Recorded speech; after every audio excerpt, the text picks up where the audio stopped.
Hi అండి అందరికీ welcome to my channel. అందరూ ఎలా ఉన్నారు? నేనైతే చాలా బాగున్నానండి. మీరు కూడా బాగుండాలని మనస్ఫూర్తిగా కోరుకుంటున్నాను. ఏంటి ప్లేట్లో ఫుడ్ పెట్టుకుని ఒక ప్లేట్ గిరగిర తిప్పేస్తుందని చూస్తున్నారా? ఇంట్లో మిగిలిపోయిన అన్నం ఉంటే ఒక 2 కోడిగుడ్లు ఉంటే కనుక ఎప్పుడైనా ఇలా ట్రై చేయండి. టేస్ట్ అయితే చాలా బాగుంటుంది.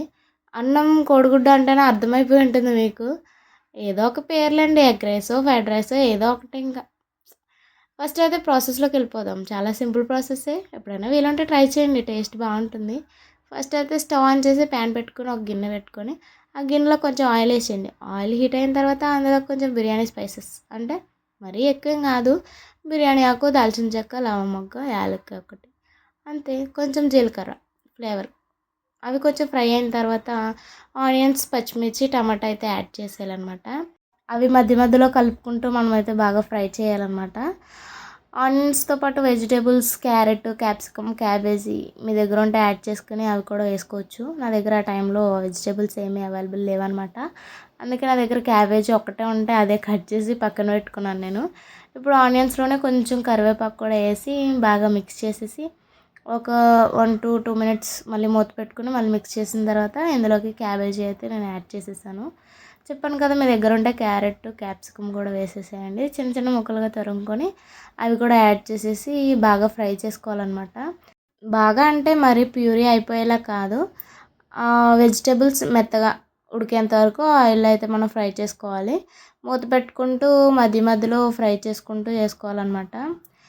ఇప్పుడు కొంచెం కొత్తిమీర ఉంటే కొత్తిమీర కూడా నేను యాడ్ చేశాను. మీరు కూడా ఉంటే వేసేసేయండి. కొత్తిమీర వేసేసి బాగా కలిపేసుకొని మొత్తం అన్నీ మిక్స్ అయ్యేలా మిక్స్ చేసేసి ఒక 2, 3, 4 మినిట్స్ అయితే మనం మంచిగా ఫ్రై చేసుకోవాలి. ఆనియన్స్లో ఇవి చూస్తున్నారు కదా, ఇలా అయితే ఫ్రై అయిపోవాలన్నమాట. మనం మధ్య మధ్యలో కలుపుకుంటూ ఫ్రై చేసుకుంటే అవి తొందరగా మాడకుండా ఉంటాయి. ప్లస్ మళ్ళీ మరీ మెత్తగా ప్యూరీలాగా అయితే అయిపోకుండా ఉంటాయి అన్నమాట. అలా మంచిగా మధ్య మధ్యలో కలుపుకుంటూ మరీ ఎక్కువ మెత్తగా అయిపోయేంత వరకు కాకుండా మరీ అలా ప్యూరీలా అయిపోయేలా కాకుండా ఇలా మధ్య మధ్యలో కలుపుకుంటూ మనం ఫ్రై చేసుకుంటూ ఉంటే అవి మంచిగా ఫ్రై అయిపోతాయి అన్నమాట.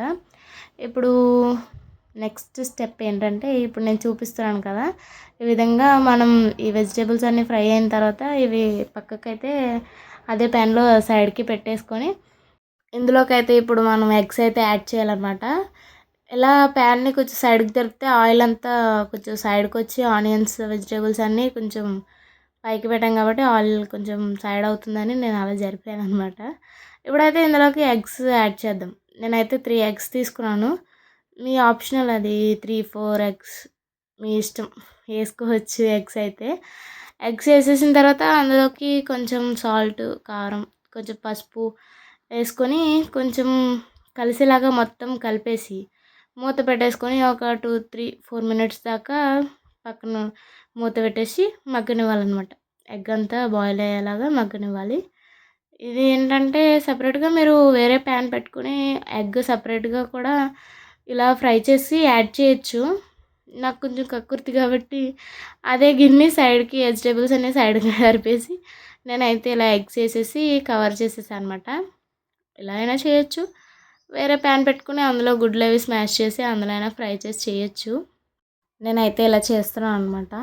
ఇప్పుడైతే మనం ఈ ఎగ్లో వేసిన సాల్ట్, పసుపు, కారం ఇవన్నీ మంచిగా మిక్స్ అయ్యేలాగా ఎగ్లో మొత్తం కలిసేలాగా కలిపేసుకోవాలన్నమాట. చక్కగా అదంతా కలిసేలా కలిపేసుకొని ఒక 3, 2 మినిట్స్ బాయిల్ చేసుకుంటే ఎగ్ అనేది మంచిగా అయిపోతుంది. మనం మళ్ళీ మూత తీసి చూసేసరికి ఆమ్లెట్ అయిపోవాలి అది. అలా అయిపోయిన దాన్ని మనం మళ్ళీ మూత తీసి ఒకసారి ఫ్రై చేసుకొని బాగా కలుపుకుంటే తెలిసిపోతుంది మనకి. చూస్తున్నారు కదా, అలా బాయిల్ అయిపోవాలన్నమాట. అలా ఉడికిన ఆమ్లెట్ మిశ్రమం ఏదైతే ఉందో దాన్ని అంతా చిన్న చిన్న పీసెస్ లాగా అయ్యేలాగా కలుపుకోవాలి. మంచిగా కలిపేసుకొని ఆనియన్స్, ఎగ్ మిశ్రమం ఏదైతే ఉందో ఆ రెండు మిక్స్ చేసేయాలి. బాగా కలుపుకున్న తర్వాత ఇందులోకి మంచిగా ఫ్రై చేసేసిన తర్వాత కొంచెం అల్లం వెల్లుల్లి పేస్ట్ అయితే యాడ్ చేయాలన్నమాట. అది నేను వేసాను కానీ ఇక్కడ ఎడిటింగ్లో ఎగిరిపోయింది అది, అందుకే పర్టికులర్గా చెప్తున్నాను. అల్లం వెల్లుల్లి పేస్ట్ కూడా వేసి బాగా ఫ్రై చేసుకోవాలి. పచ్చివాసన పోయేంత వరకు అల్లం వెల్లుల్లి పేస్ట్ బాగా కలిపేసిన తర్వాత మూత పెట్టుకుని మనం బాగా మగ్గనివ్వాలన్నమాట. మిశ్రమం అంతా మంచిగా కలిసేలాగా మగ్గనిస్తే ఆయిల్ చూసారు కదా పైకి తేలేంత వరకు మంచిగా ఫ్రై చేసేసి ఇప్పుడైతే మనం రైస్ ఇందులోకి యాడ్ చేసేద్దాం. రైస్ క్వాంటిటీ అంతా ఇంత అని ఏం కాదు. మిగిలిన అన్నం కాబట్టి మనం ఎంత ఉంటే అంత వేసేయచ్చు. తర్వాత అవన్నీ బాగా కలిసేలాగా మంచిగా కలిపేసుకొని అయితే మిక్స్ చేసేయాలన్నమాట మనం. దాంట్లోకి ఇప్పుడు కొంచెం పసుపు, మీకు టేస్ట్‌కి సరిపడినంత సాల్ట్, కారం అయితే యాడ్ చేయాలన్నమాట. కారం ఎక్కువ తినే వాళ్ళైతే కొంచెం ఎక్కువనే వేసుకోండి. లేదు తక్కువ తినే వాళ్ళంటే ఒక స్పూన్, స్పూన్ అండ్ హాఫ్ వేసుకుంటే సరిపోతుంది. నేనైతే ఇక్కడ చిన్న స్పూన్‌తో కాబట్టి ఒక 2 స్పూన్స్ వేసాను. సాల్ట్ సరిపడినంత అయితే యాడ్ చేశాను.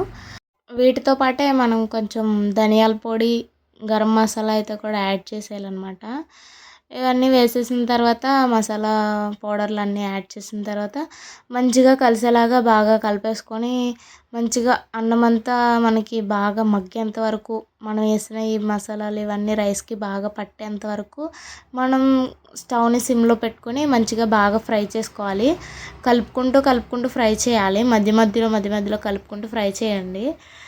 మళ్ళీ కలుపుకొని ఫ్రై చేసుకుంటూ ఉంటే మనకి అడుగున మాడిపోకుండా ఉంటుందన్నమాట. లేకపోతే అడుగంటేస్తుంది, మళ్ళీ స్మెల్ కూడా వచ్చేస్తుంది మాడిపోయినట్టు. ఇంకైతే ఉంటే కొంచెం చికెన్ మసాలా కూడా యాడ్ చేయండి. నేను ఇక్కడ అదే యాడ్ చేశాను. చికెన్ మసాలా కూడా వేసేసిన తర్వాత మంచిగా కలిపేసుకొని మిక్స్ చేసేయాలి బాగా. మధ్యలో కలుపుకోండి చెప్పాను కదా, లేకపోతే మాడిపోతుంది. మాడిపోతే బాగోదు కదా. ఇందులో ఎగ్స్ కనబడట్లేదని అనుకోవద్దు. ఎగ్ పీసులు నేను 3 ఎగ్స్ వేసాను కాబట్టి అలా ఉంది. మీరు కావాలనుకుంటే ఇంకా ఒక 2 ఎగ్స్ అయితే యాడ్ చేసుకొని మంచిగా చేయండి. టేస్ట్ అయితే బాగుంటుంది.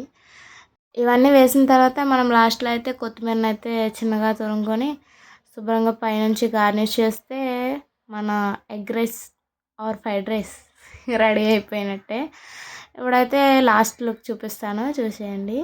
ప్లేట్లో వేడివేడిగా సర్వ్ చేసుకొని ఇలా చిన్న చిన్న ఉల్లిపాయ ముక్కలు పైన వేసేసి ఆనియన్స్తో తింటే ఉంటుంది సూపర్. ట్రై చేయండి ఎప్పుడైనా. సరే ఇప్పుడు దాకా వీడియో చూసారు కదా, ఒక లైక్ ఇచ్చి సబ్స్క్రైబ్ చేయండి. ఉంటాను మరి, బాయ్.